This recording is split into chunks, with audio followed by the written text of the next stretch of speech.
wafdigani ka socday dowladda federaalka Soomaaliya oo horkacaya wasiir ku-xigeenka wasaaradda arrimaha dibadda mudane Jamaal Barrow iyo sidoo kale madaxa socdaalka iyo jinsiyadaha ee dowladda federaalka Soomaaliya injineer Gaafo iyo xubno kale ayaa kulankooda ay la qaateen wasiirada arrimaha gudaha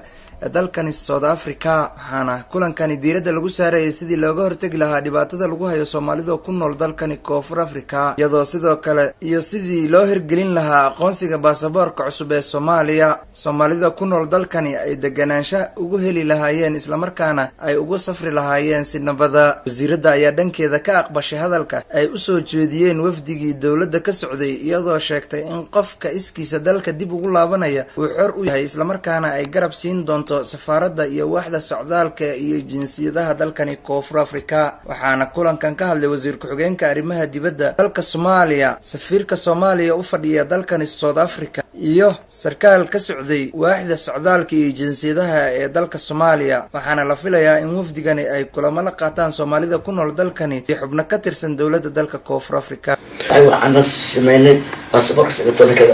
wax badan oo adduunka ka taray دور سفر لواتين دور سفر عندنا وكفريها ذلك جودي سنة أنا بدنا وكفريها سان وفر زينو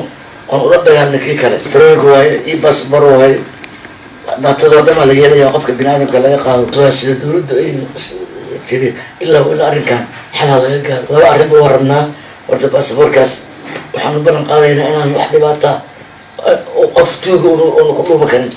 قف عن سومالي ما سنتين تاسوا مركب مدام واي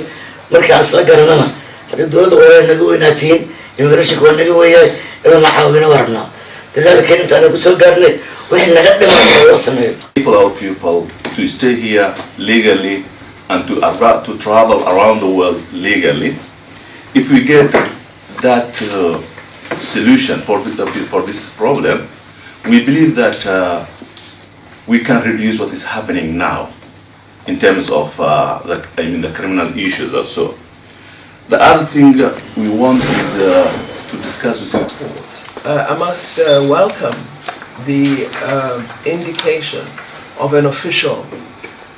e-passport by Somalia. You are advanced beyond that. Qani Abdi Doon, Kalson TV, Koonfur Afrika.